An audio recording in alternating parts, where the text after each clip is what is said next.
Ce qui est le plus fascinant dans la Voie lactée, c'est qu'elle semble très éloignée de nous, alors qu'en fait elle ne l'est pas tellement. On en fait partie, et ce qui nous lie à la Voie lactée, c'est précisément le rayonnement cosmique.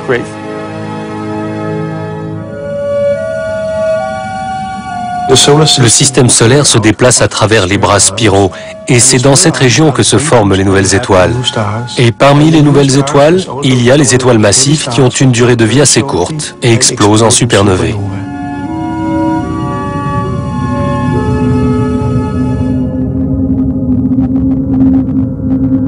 Ça signifie que la Terre reçoit davantage de rayonnement cosmique quand elle se rapproche des bras spiraux. Si on regarde la Voie lactée d'en haut, on compte 4 bras spiraux, car elle fait partie des galaxies à bras spiraux.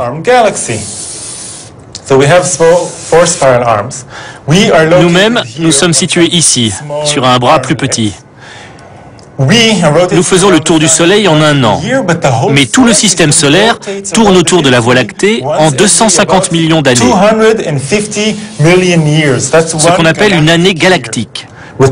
Ça signifie que tous les 150 millions d'années, quand on traverse un bras spiral, la température tombe de 5 à 10 degrés. Quand on est en dehors du bras, il fait plus chaud.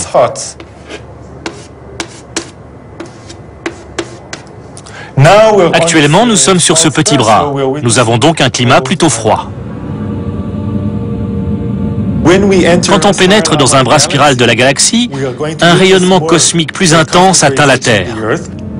Il y a plus d'ionisation atmosphérique, plus de noyaux de condensation de nuages, et donc plus de nuages de basse altitude. Ou, si on veut être plus précis, des nuages d'altitude plus blancs qui reflètent mieux le Soleil et refroidissent la Terre.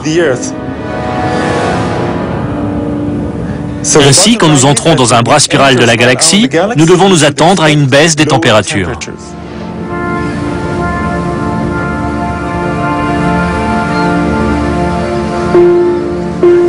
Il y a 100 millions d'années, ces falaises formaient le fond d'un océan chaud.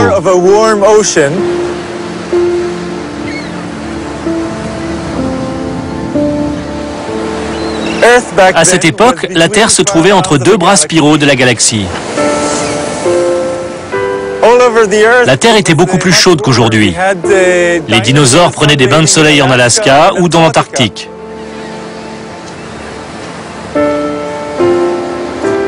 Il y a environ 70 millions d'années, nous avons commencé à approcher puis à entrer dans le bras spiral du Sagittaire. La Terre a alors été exposée à un rayonnement cosmique plus intense en raison de toutes les étoiles qui l'entourent. Ceci a été à l'origine d'une augmentation de la couverture nuageuse et par là même d'un refroidissement de la Terre.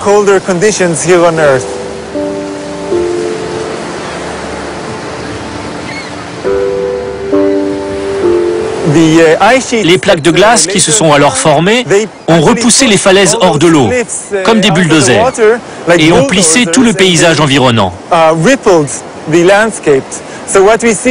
Ces falaises sont donc un bon exemple du climat chaud qui régnait lorsqu'elles se sont formées et du climat beaucoup plus froid que nous avons aujourd'hui et qui les a poussées hors de l'eau.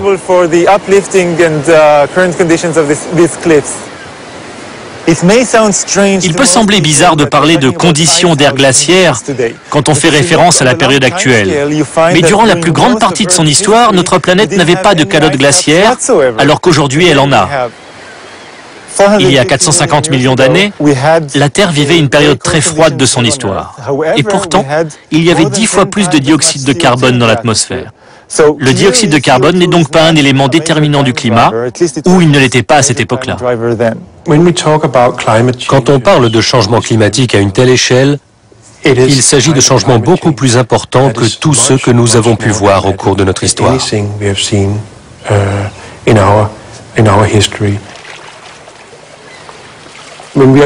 Quand nous sommes entre 2 bras spiraux, il semble que nous soyons dans une période chaude, et la glace présente sur Terre se met alors à fondre jusqu'à disparaître totalement.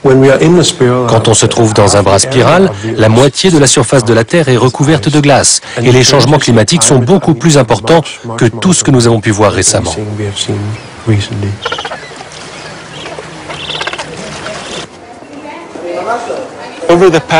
Depuis des milliards d'années, la Terre a connu en alternance des périodes froides et des périodes chaudes. Or, comme par hasard, les périodes froides correspondent aux données astronomiques qui indiquent les moments de passage à travers les bras spiraux de la galaxie. Je me suis aperçu qu'on pouvait reconstituer les variations d'intensité du rayonnement cosmique grâce à ces météorites de fer. Car une fois qu'elles se sont détachées des astéroïdes, elles sont exposées au rayonnement cosmique du système solaire et l'enregistrent durant des centaines de millions d'années. Or, on a ainsi découvert que l'intensité du rayonnement cosmique varie exactement comme les données astronomiques le laissaient prévoir, et aussi en corrélation avec les variations climatiques qu'on peut reconstruire à partir des données géologiques.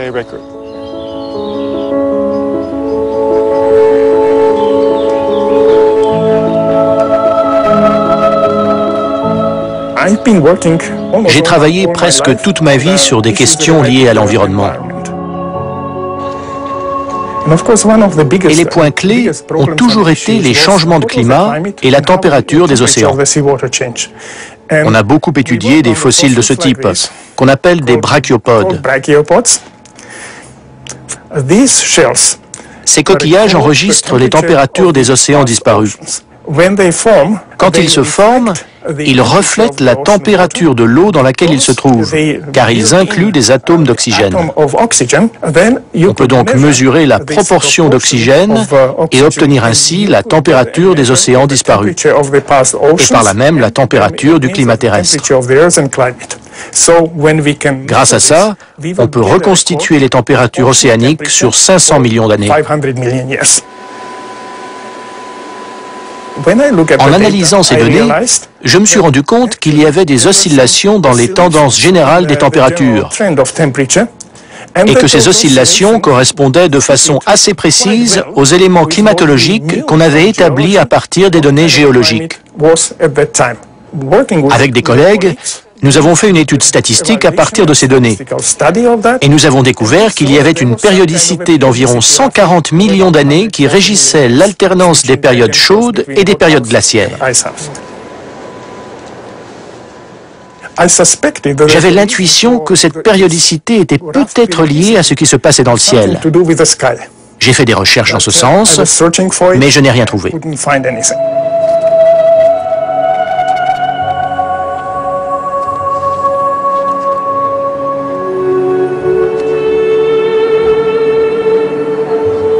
J'ai fini par abandonner, faute de trouver une explication satisfaisante. Jan Weiser a reconstitué les températures passées en utilisant des données géochimiques. La différence entre ses travaux et les miens, c'était que lui obtenait vraiment des températures. Il savait exactement quel était le degré de froid ou de chaleur sur Terre. Je l'ai donc contacté par email. Un soir, j'étais en train de travailler à mon bureau quand j'ai reçu un email. C'était Nir Shaviv qui m'écrivait « J'ai peut-être une explication pour vous ». Il me disait qu'il étudiait les variations d'intensité du rayonnement cosmique sur les mêmes intervalles temporels que moi, et que ces variations d'intensité du rayonnement qui atteignaient la Terre sur cette période étaient plus ou moins semblables aux variations que nous avions observées dans les atomes d'oxygène ou dans le climat. J'ai travaillé en collaboration avec Jan Weiser et nous avons reconstitué les températures terrestres. On a découvert que la température était plus froide de 5 à 10 degrés quand on était à l'intérieur d'un bras spiral de la galaxie. Personne n'avait mis ça en évidence avant et nous étions très surpris. Mais le plus intéressant, c'est que ça signifie que le rayonnement cosmique est le facteur le plus important pour le climat de la Terre, du moins à l'échelle géologique. Et la seule explication qu'on puisse donner à ça est la théorie de Svensmark sur la couverture nuageuse.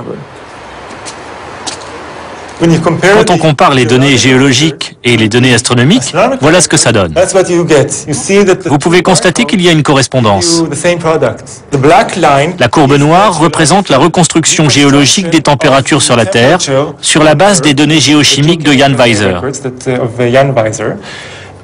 Et en rouge, vous avez la variation de l'intensité du rayonnement cosmique. Quand on voit ces deux courbes, on constate une très forte corrélation. Statistiquement, c'est très parlant.